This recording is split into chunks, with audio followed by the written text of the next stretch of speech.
Lieutenant governor Manoj Sinha लगातार on toes है और हर दिन रिव्यू मीटिंग्स हो रही हैं और ग्राउंड जीरो को एसेस करने की कोशिश की जा रही है। और कल जहलिम रिवर फ्रंट प्रोजेक्ट का आज खुद मुआयना उन्होंने किया और मुआयने के दौरान अफसरों के लिए कुछ इंतबाह भी जारी कर दिया है। झेलम रिवर फ्रंट ने सयाहत के लिए नए दरवाजे खोले। लेफ्टिनेंट गवर्नर के एक बयान के मुताबिक दूसरी बात, झेलम वादी की सकाफत और तारीख की अक्कासी करता है। लेफ्टिनेंट गवर्नर मनोज सिन्हा के मुताबिक जहां पर जीरो ब्रिज का उन्होंने दौरा किया और दीगर जो मुल्हका इलाके थे वहां पर भी तरक्याती कामों का जायजा लिया। बेहतर कामकाज और अफसरान के आपसी तालमेल पर उन्होंने जोर देते हुए एक बार फिर अफसरान को इंतबाह दिया कि न सिर्फ मुकर्रर मुद्दत के अंदर तमाम मंसूबों को मुकम्मल किया जाए, बल्कि जब भी आप जो रिवर झेलम का जो फ्रंट है उसके और दीगर जो तामीराती काम है दरिया के आसपास, उनकी तामीरात को यकीनी बनाते वक्त इस बात का खास ख्याल रखा जाए जिससे ऐसा कोई इकदाम ना हो जिससे माहौलियात को नुकसान पहुंचे।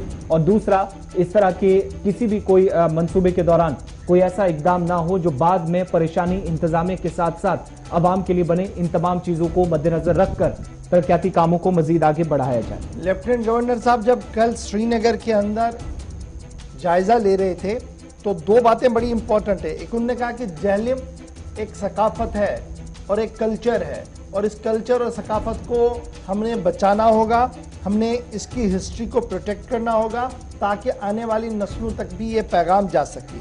और दूसरा, उनका मानना है कि इसको साबरमती रिवर फ्रंट की तर्ज पर तैयार किया जाए।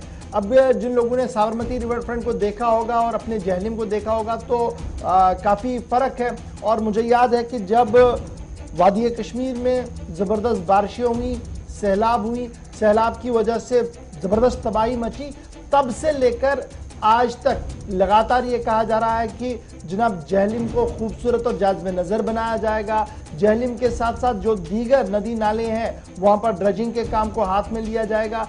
इतना वक्त गुजरने के बाद भी आज भी वो काम उस तेज रफ्तारी के साथ नहीं चल पाया जिसकी उम्मीद सरकार के साथ लगाई जा रही थी। अब वो सरकारें नहीं रही, लेफ्टिनेंट गवर्नर साहब बराह रास्त देख रहे हैं। लेकिन अब माना जा रहा कि 2 किलोमीटर का जो स्ट्रेच है जीरो ब्रिज से अमीरा कदल तक, ये पहला मरहला जो है सितंबर तक चालू होगा, यानी सितंबर तक इसको मुकम्मल करके आवाम के लिए खोल दिया जाएगा। अब यहाँ पर दो चीज़ें बड़ी इंपॉर्टेंट है। एक ये कि आपको याद होगा कि क्रूज चलाया गया इसी झेलम के अंदर, कहा गया कि खनबल से खादिंजार तक अब सफ़र होगा। 2-3 दिन फोटो सेशन चले, उसके बाद क्रूज का कोई पता ही नहीं है। उसके बाद ये कहा गया कि अब जी हम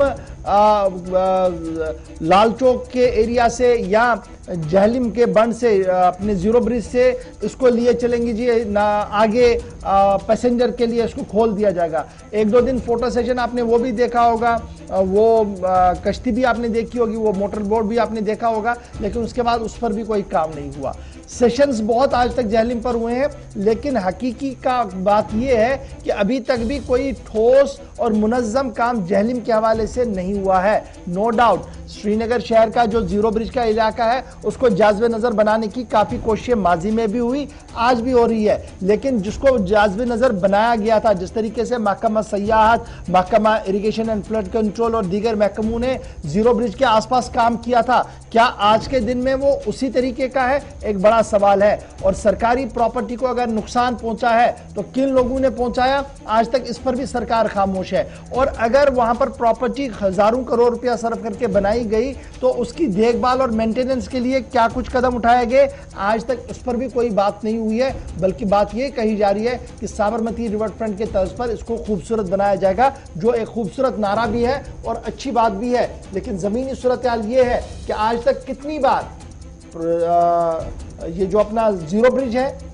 उसको जाज़िब नज़र बनाने की कोशिश की गई और जीरो ब्रिज के आसपास के इलाके को डेवलप करने की कोशिश की गई, लेकिन आज के दिन जो लोग जाकर देखेंगे तो उन्हें पता लगेगा कि सूरत हाल वहाँ पर क्या कुछ है।